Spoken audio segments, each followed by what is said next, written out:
gig logging this one starting earlier. Meeting the other half for lunch. She should be here in a few minutes. I've got my son in the back. It is New Year's Eve. I have a big wedding this evening down at the U.S. Grant Hotel, and it's going to be fun.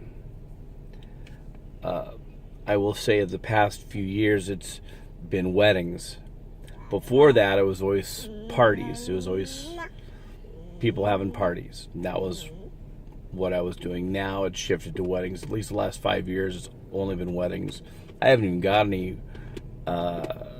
anybody asking for party. Just wedding. I'm okay with that. Wedding's cool. I like weddings. Anyway, I'm going to go get my son from the back. He's getting a little antsy. I have to hold him a little bit till Mama gets here. So tonight's going to be a great night. Okay, had a good lunch. Got to hang out with my family a little bit before all hell breaks loose tonight. But in a good way. I always call it the calm before the storm. That's any wedding reception, any ceremony and reception that you do. But when you add a New Year's Eve element to it, the dynamic changes.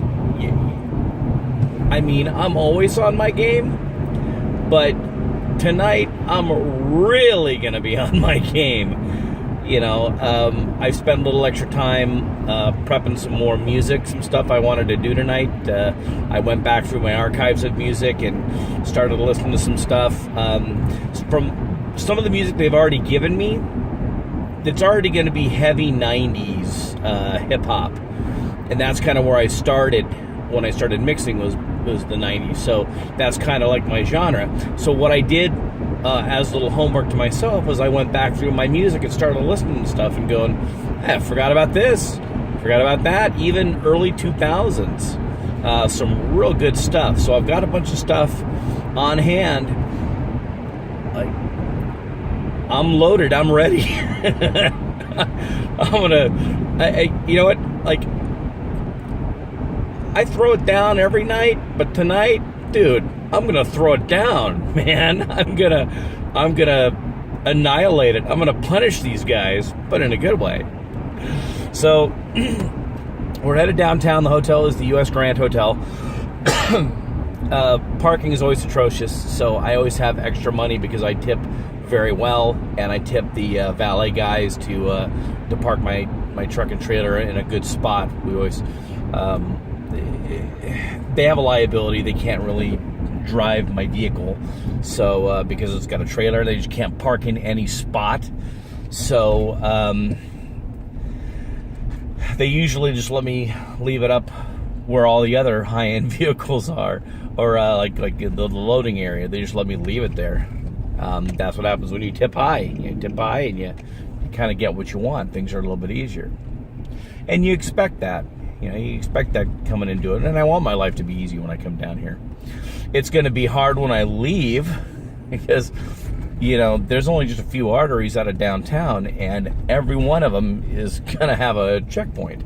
Now, I don't drink. I don't do drugs. I'm as clean and sober as they come.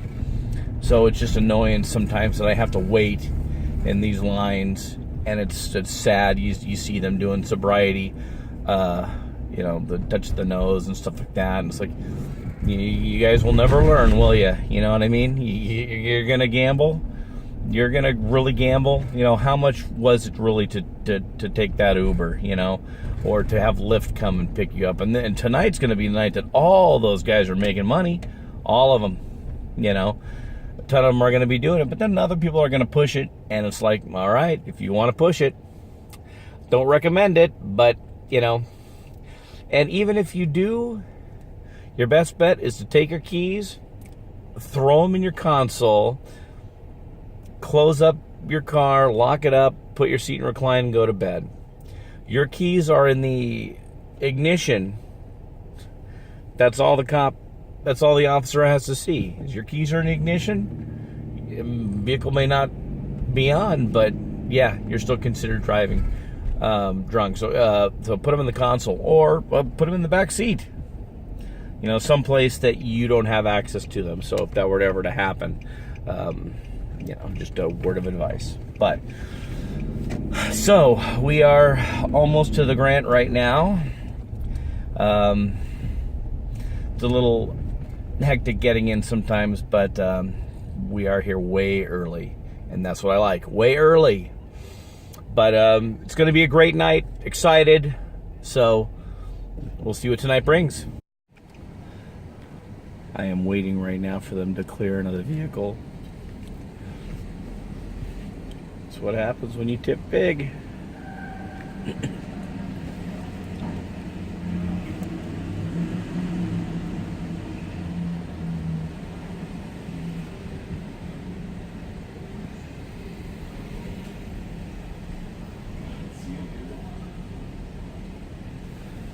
Pull me into a little VIP spot. They usually host your parking, right? Huh? They usually comp your parking, host it? They do, yeah. Okay, cool. Now we'll take care of it. What's your last name, sir? Connolly, Connolly. Alright, Mr. Connolly, DJ Reading. So that's your ticket for the car. Thank you. Let me know when you need the keys. If you need any help unloading, you let me know, okay, sir? Awesome, brother. Thank you. Dip $60. And I get a real good spot right in the very front. Just where I wanted. I saw myself here. I envisioned myself in this spot. And I'm here. Now I got ceremony's over. They're upstairs for cocktail. I've got another sound system up there. Everything's ready in the ballroom, but I forgot something in my truck, so I'm gonna go get it.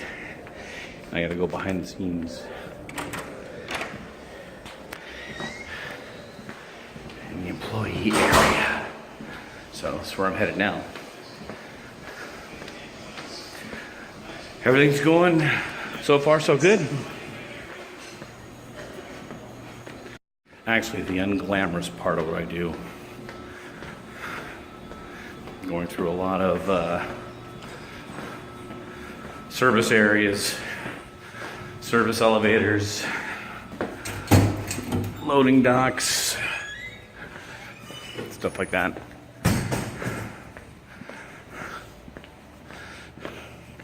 Trash areas. So,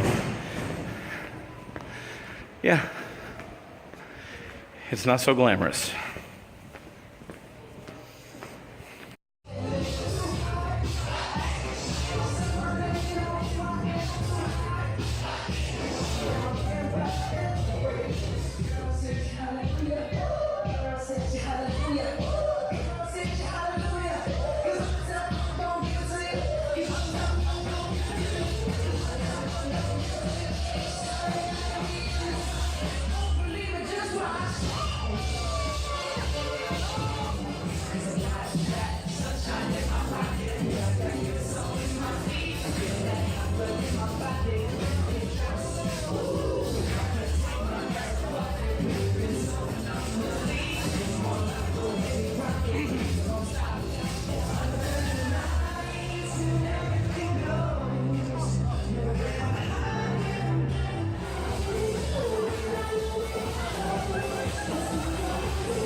Oh my God, end of the night.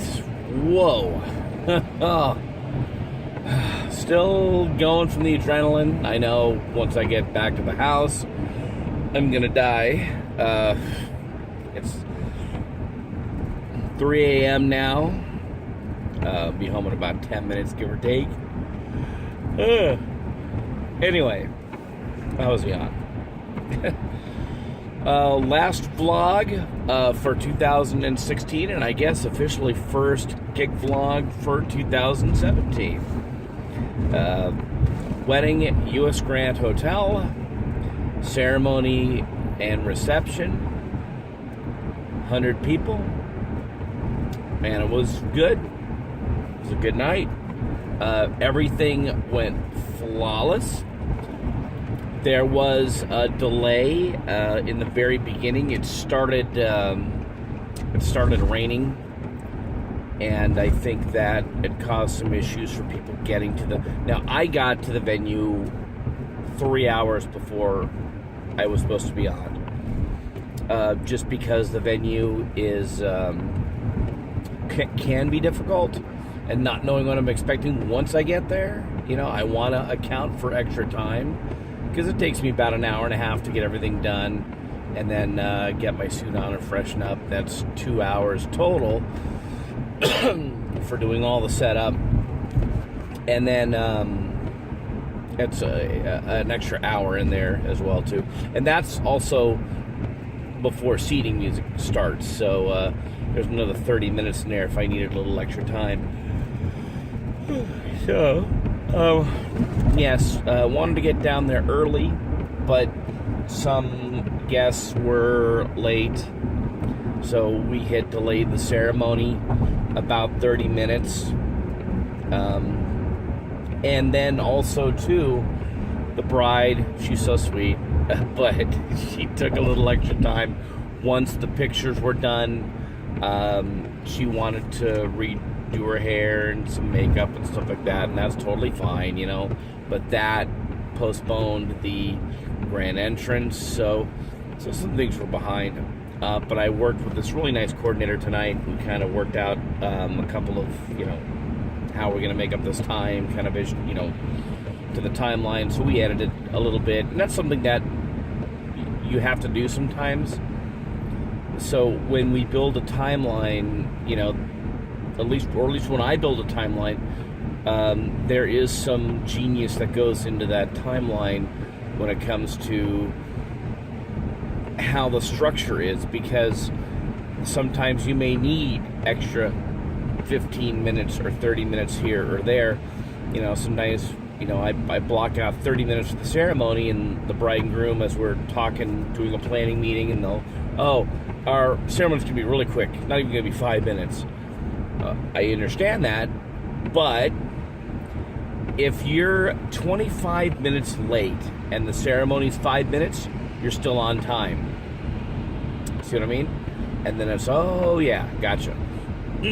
So, you know, there's ways we can alter and augment the timeline if we needed to, and we had to do that tonight.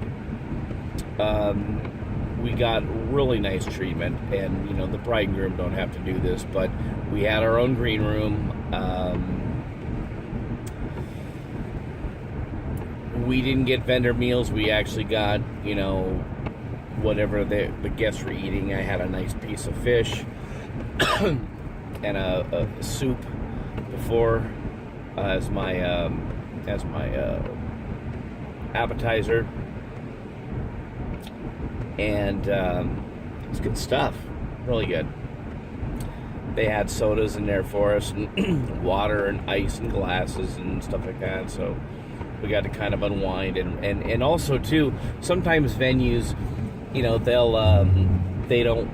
they kind of work on the etiquette of, well, we don't want to serve you till the guests have been served, and I can understand that, and we don't do it to be rude, but we do it to be like, well, we need to get things done, you know. And when you drop plates in front of us after everyone else, that means we have to hurry. So if we're going to be fed, if it's going to be a late night, then we need to get fed now, like right when dinner starts. And it was good because we had the opportunity to unwind a little bit and relax and chat it up and stuff. So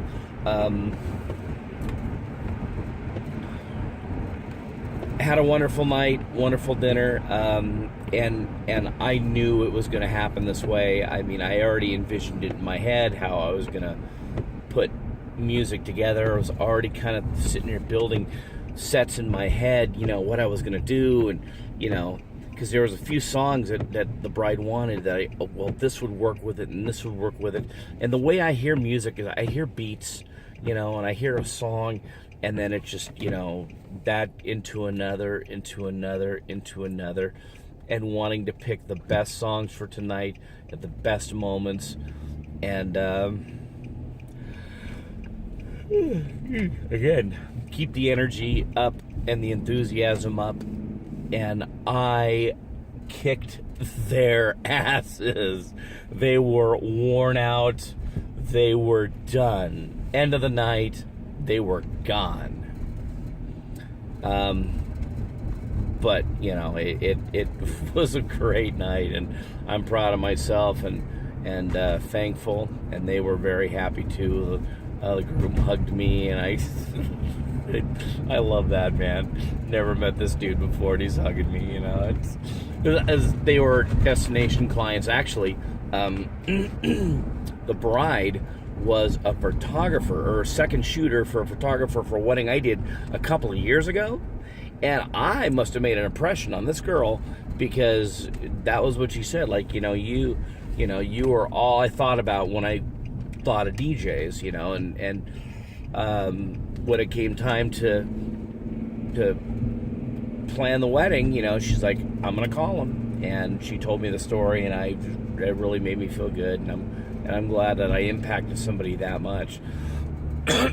And what I did for that other person's wedding, I did the exact same thing for hers, and she thanked me at the end of the night, and it was just money. So, great way to end 2016 and a perfect way to start 2017. So, I am home finally. So, thank you for watching.